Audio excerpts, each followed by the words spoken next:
Hello friends, कैसे हो आप लोग। हम लोग यही लेसन का जो अगला पार्ट है वो कर रहे हैं आज, जहाँ पर आपको टॉपिक नज़र आ रहा है force acting on current carrying conductor in a magnetic field. मतलब कि अगर मैग्नेटिक फील्ड पहले से क्रिएट हुई है तो किस तरीके का फोर्स जो है वो एक्ट होगा उस कंडक्टर के ऊपर। ठीक है, देखा जाए तो इस टॉपिक को हम लोग करने से पहले, जो आपको ये नज़र आ रहा है डायग्राम यहाँ पे, ये करने से पहले हमें फ्लेमिंग्स लेफ्ट हैंड रूल सीखना बहुत ज़्यादा ज़रूरी है। तो फ्लेमिंग्स लेफ्ट हैंड रूल क्या कहता है?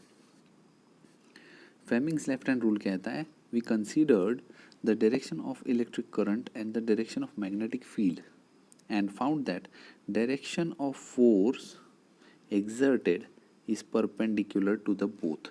मतलब कि जब आप आपका लेफ्ट फिंगर यूज़ कर रहे हो, जिसमें थंब जो है, thumb will indicate the direction of the force.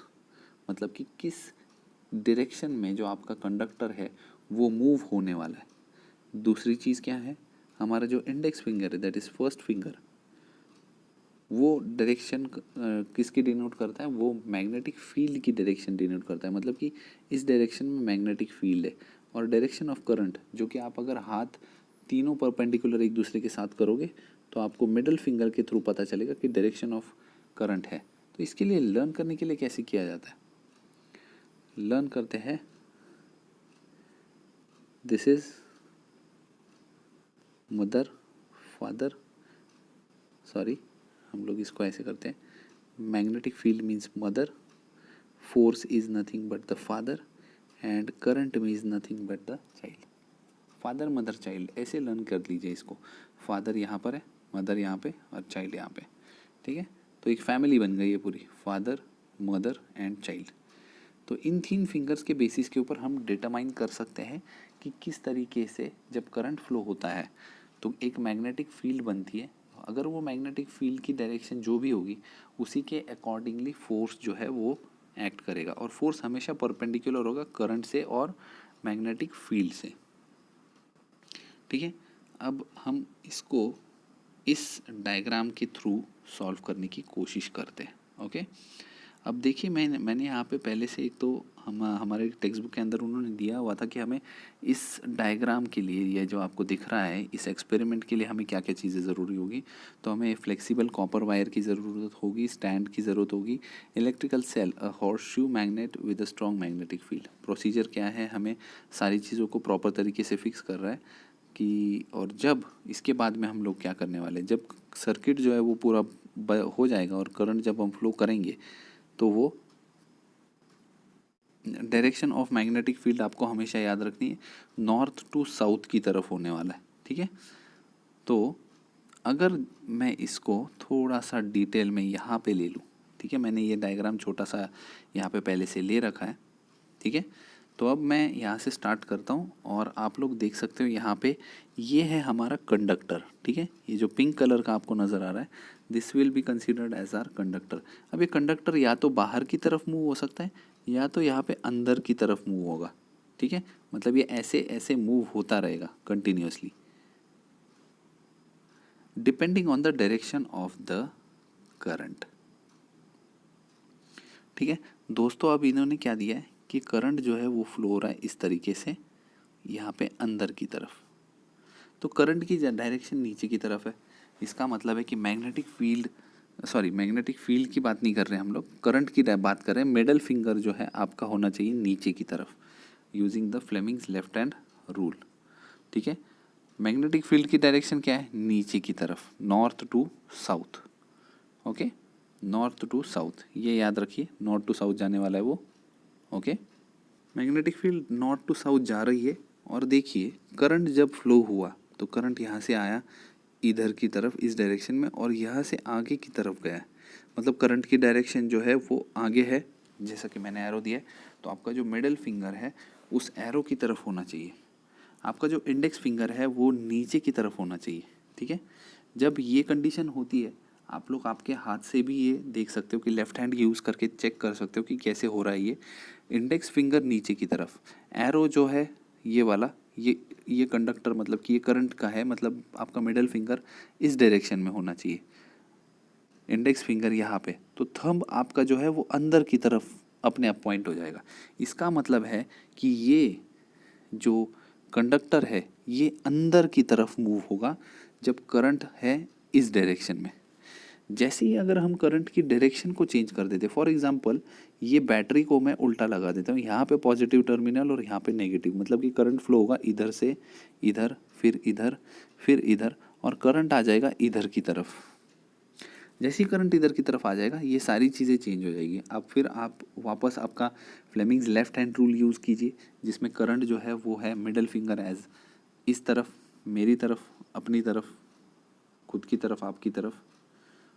और मैग्नेटिक फील्ड तो चेंज हुई नहीं, मतलब कि आपका जो इंडेक्स फिंगर है वो जाएगा नीचे की तरफ, है ना। और इसी वजह से ये जो कंडक्टर है ये बाहर की तरफ मूव होगा। ओके, तो ये इस तरीके का फोर्स जो है वो एक्ट करता है इस कंडक्टर के ऊपर। क्यों? क्योंकि इस मैग्नेटिक फील्ड की वजह से, ये मैग्नेट की वजह से।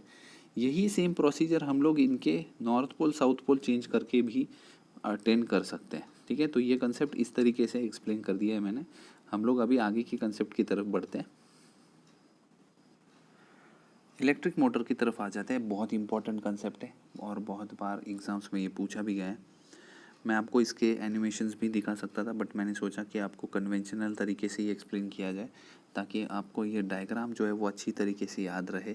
साथ ही साथ इसकी वर्किंग क्या है, इसी डायग्राम के बेसिस के ऊपर हम लोग वर्किंग कराने वाले हैं इसकी। ठीक है, तो चलिए देखते हैं क्या है इलेक्ट्रिक मोटर। हम लोग बहुत जगहों पर इलेक्ट्रिक मोटर को देखते हैं, जैसे कि हमारे फ़ैन है, जो मोटर्स हम लोग वाटर पम्प्स जो है उसके अंदर भी मोटर्स यूज़ होते हैं। ऐसे बहुत सारी चीज़ें, वॉशिंग मशीन्स हैं, कंप्यूटर्स हैं, पंप्स होते हैं, रेफ्रिजरेटर्स में भी मोटर का यूज़ किया जाता है। तो ऑलमोस्ट बहुत जगहों पर मोटर जो है डे टू डे लाइफ में यूज़ की जाती है। मैकेनिकल एनर्जी, इलेक्ट्रिकल एनर्जी को मैकेनिकल एनर्जी में कन्वर्ट करने का काम करती है, वो है मोटर। अब इसका स्ट्रक्चर क्या है, तो स्ट्रक्चर देख लेते हैं। इलेक्ट्रिक मोटर के अंदर एक रेक्टेंगुलर वायर आपको दिखेगी, ये वाली ABCD नाम की। ठीक है, रेजिस्टिव कोटिंग होती है उसके ऊपर और अंदर से वो कॉपर की होती है, कॉपर वायर है ये। ठीक है, किसके बीच में रखी हुई है? दो मैग्नेट्स के बीच में रखी हुई है, नॉर्थ पोल और साउथ पोल यहाँ पे आपको दिखाई दे रहे हैं। हॉर्सशू मैग्नेट भी कंसीडर किया जा सकता है इसको, हॉर्सशू मैग्नेट भी ले सकते हैं इस जगह पर। अब क्या दिया हुआ है, ऐसा रखा है इनको कि ये इसके साथ में परपेंडिकुलर फॉर्म कर रही है। ओके, और क्या क्या है देखते हैं कि हाँ, चलिए मैं अब इसको जूम कर देता हूँ, यहाँ पर आप देख सकते हो। ठीक है, ये दो रिंग्स दी हुई है, स्प्लिट रिंग्स बोलते हैं इसको, ऑरेंज कलर की। और स्प्लिट रिंग्स के यहाँ पर कहीं पे है ना दो ब्रशेस जोड़े हुए। ठीक है, कार्बन ब्रशेस है, कार्बन ब्रशेस के नाम भी दिए हुए E and F। Split rings है हमारी X और Y, छोटी छोटी स्प्लिट रिंग्स है। और इसके बीच में जो ये आपको गोल दिख रहा है जो घूमने वाला है वो है हमारा एक्सल। ठीक है, एक्सल, एक्चुअली ये एक्सल घूमता नहीं है, एक्सल की जगह पर ये स्प्लिट रिंग जो है, स्प्लिट रिंग एक्सल के ऊपर घूमती रहती है। और ये सारी चीज़ें जो है हमने एक सर्किट के थ्रू बैटरी के साथ कनेक्ट की है, यहाँ पे प्लग की लगाई हुई है, करंट जो है इस डायरेक्शन से जाने वाला है। तो हम लोगों ने सारी चीज़ें देख ली, स्ट्रक्चर। अब आ जाते हैं कि हम लोग अब इसकी वर्किंग कैसे होने वाली है। तो वर्किंग के लिए क्या होगा कि जब करंट आपका पहुँचेगा पॉजिटिव टर्मिनल से A की तरफ, ठीक है, अब यहाँ पर जैसे ही A से B की तरफ करंट जाएगा, A to B, ठीक है, करंट की डायरेक्शन है A to B, magnetic field है नॉर्थ टू साउथ, परपेंडिकुलर एक दूसरे से। तो आप तुरंत Fleming's left hand rule use करोगे, जो कि मैं अभी एक्चुअल में मैं फ़ोन के सामने ही यूज़ कर रहा हूँ, बट आप लोग आपके हाथों को जिस डायरेक्शन में पहले हम लोगों ने रखा था वैसे ले लीजिए। आपका मिडल फिंगर जो है वो A to B की डायरेक्शन में, जैसे कि मेरा एरो दिख रहा है, A to B की डायरेक्शन में होना चाहिए। मैग्नेटिक फील्ड लाइन होनी चाहिए आपकी नॉर्थ से साउथ की तरफ, मतलब कि आपका इंडेक्स फिंगर जो होना चाहिए इस तरफ होना चाहिए। तो अल्टीमेटली आपका जो थंब है वो नीचे की तरफ पॉइंट करेगा। इसका मतलब ये है कि ये AB जो है ये नीचे की तरफ जाएगी, डाउनवर्ड। यहाँ पे कहीं पे नीचे नहीं जाएगी, ये गोल गोल घूमना शुरू होने वाली है, अभी गोल गोल घूमेगी। अब ये AB जाएगा नीचे और इसी वजह से CD जो है वो ऊपर की तरफ आ जाएगा। अब ये हाफ रोटेशन मतलब कि सी डी जब इस डायरेक्शन पे पहुंच जाएगा जहाँ पे पहले ए बी था, यहाँ पे ए बी था, अब ये सी डी जो है ये घूम के आ जाएगा इसकी जगह पर, ठीक है, और ए बी जो है वो यहाँ पे आ जाएगा। इसका मतलब ये है कि अब करंट जो है वो डी से सी की तरफ और सी से बी की तरफ और फिर ए की तरफ पहुंचने वाला है। डी सी बी ए ऐसा करंट जाएगा। तो अब सी डी जो है वो नीचे की तरफ जाएगा और ए बी जो है वो ऊपर से वापस सी डी की जगह पे आएगा। ये कंटिन्यूएशन जो है वो चलता रहता है, चलता रहता है, चलता रहता है, कंटिन्यूसली चलता रहता है और हमारी मोटर जो है वो हो जाती है स्टार्ट। ओके, करंट कैसे जा रहा है? तो कार्बन ब्रशेस जो जोड़े हुए हैं हमने यहाँ पे, यहाँ से स्प्लिटरिंग जो है वो घुमाती है, इस एक्सेल को पकड़ती है और ये लाइन को घुमाती रहती है। इस तरीके से जो है हमारी इलेक्ट्रिक मोटर जो है वो करती है वर्क। अब इसका आपको मैं एनिमेशन छोटा सा दिखा देता हूँ। एनिमेशन क्या है?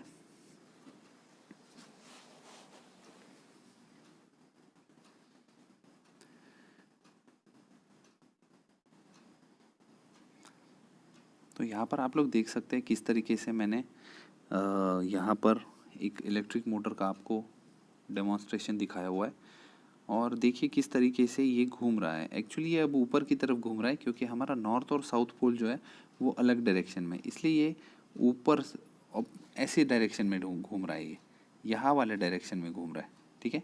एक्चुअल में हमारा कैसे घूम रहा था? इधर की तरफ घूम रहा था, ये आपको याद रखना है। ओके, अब ये इस साइड में आप जो देख रहे हो दिस इज़ जनरेटर, बट इसको हम लोग अब नहीं देख रहे, हम लोग सिर्फ देख रहे हैं motor.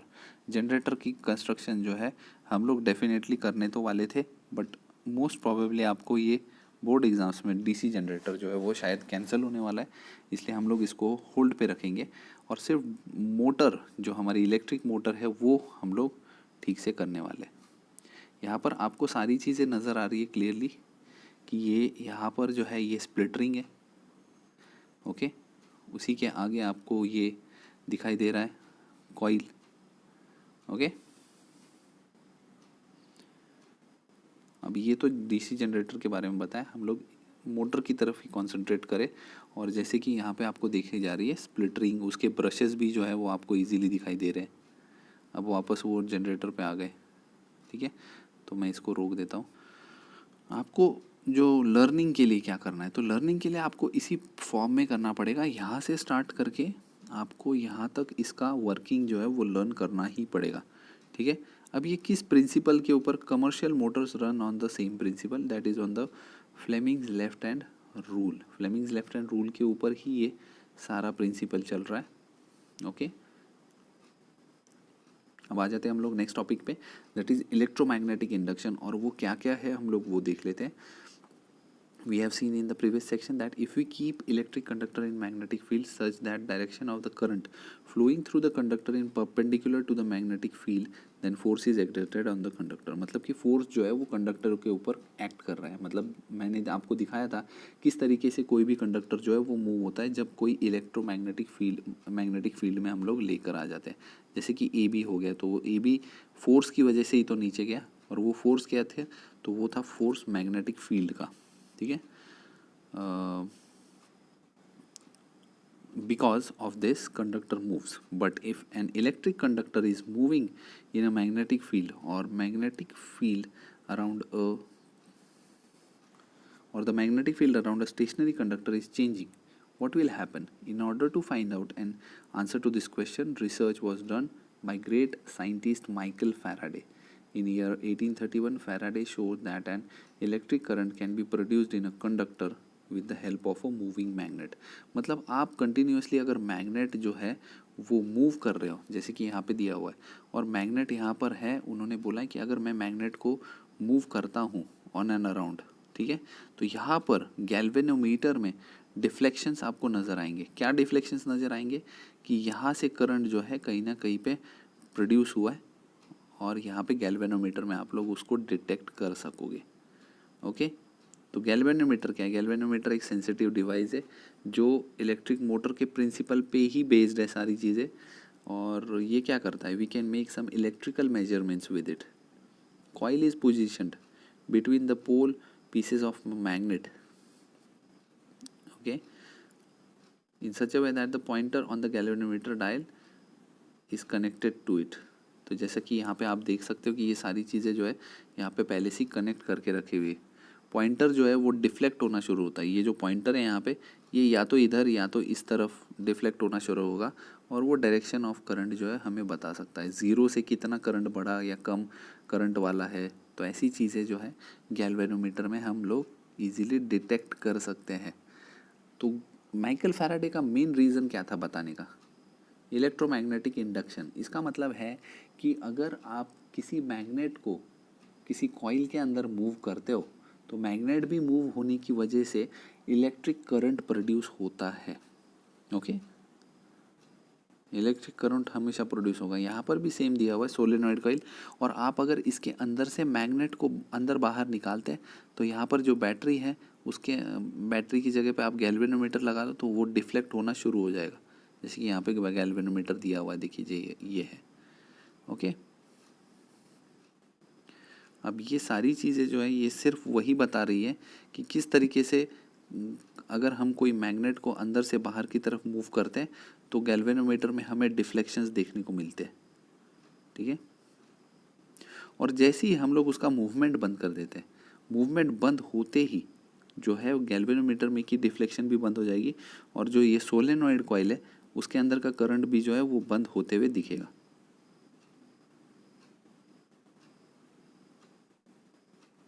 Faraday's laws of induction.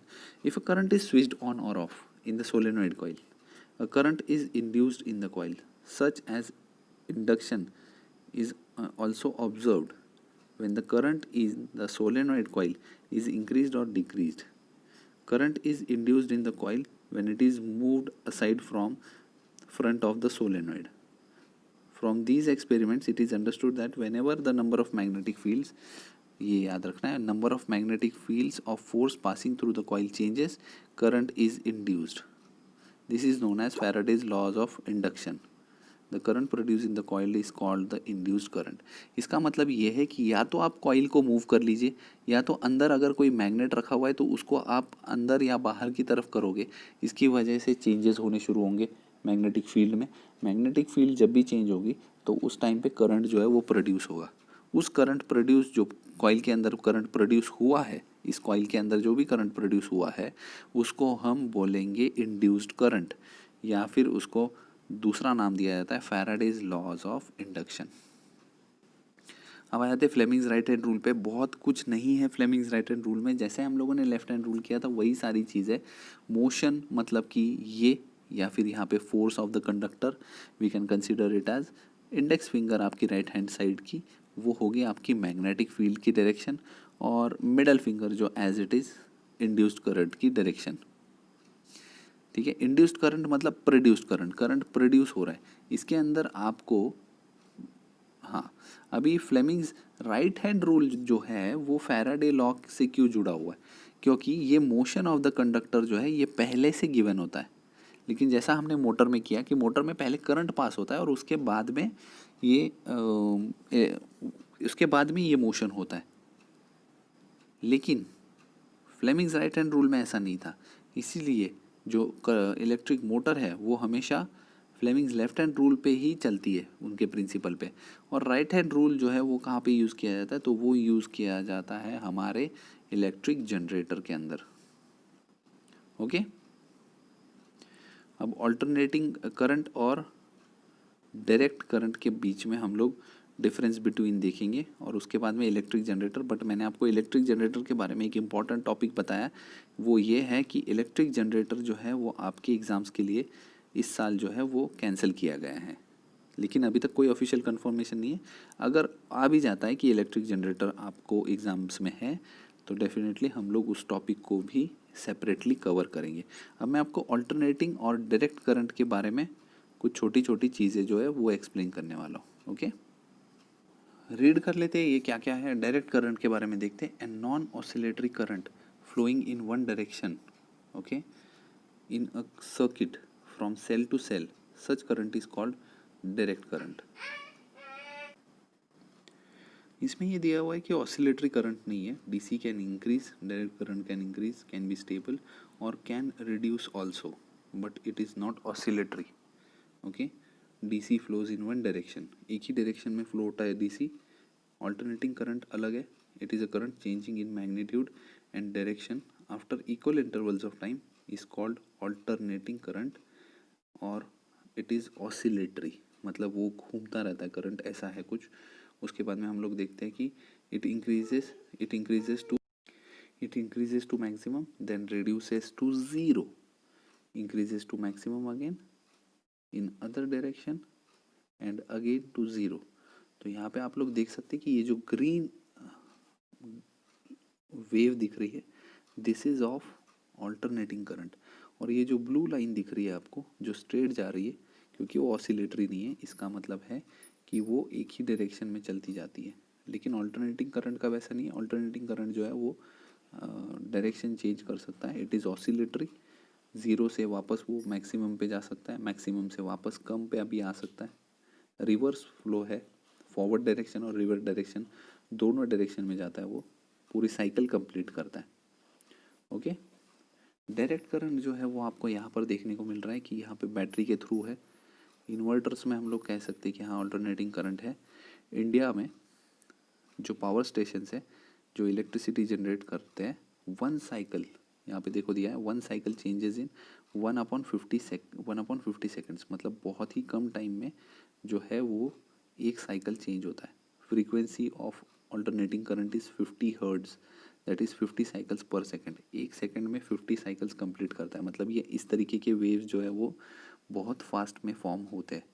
When electric power is transmitted over a long distance, it is beneficial to have it in AC form as it results in minimum power loss during transmission. The home supply is of alternating current. जो आपके घर में जो भी supply हो रहा है current का, that is due to alternating current. और साथ ही साथ लॉन्ग डिस्टेंसेस में it is beneficial to have alternating form of current. Okay. क्यों?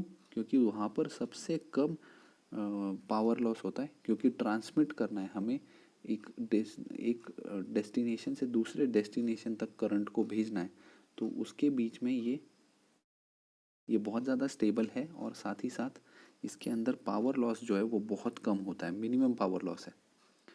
तो इस तरीके से हम लोगों ने ऑल्टरनेटिंग करंट और डायरेक्ट करंट के बीच के जो डिफरेंसेस थे वो देखे. और इसके बाद में हम लोग इस लेसन के एंड पे आ गए हैं. मैंने जैसा कि बोला था इलेक्ट्रिक जनरेटर जो है हम लोग होल्ड पे रख रहे. इससे रिलेटेड नोट्स मैंने आपको पहले ही व्हाट्सएप कर दिए. तो ये लेसन ख़त्म होता है और हम तुरंत ही नेक्स्ट सेशन में एक नए लेसन की तरफ बढ़ने वाले. वो लेसन करने से पहले हम लोग हमारे पास में इसके कुछ न्यूमेरिकल्स हैं. तो नेक्स्ट लेसन में मैं आपको उनके ये जो न्यूमेरिकल्स है जितने भी, ये सारे के सारे न्यूमेरिकल्स आपको मैं एक्सप्लेन करने वाला हूँ. ओके. तो बने रहिए हमारे चैनल के साथ. Thank you very much. Bye bye. Take care.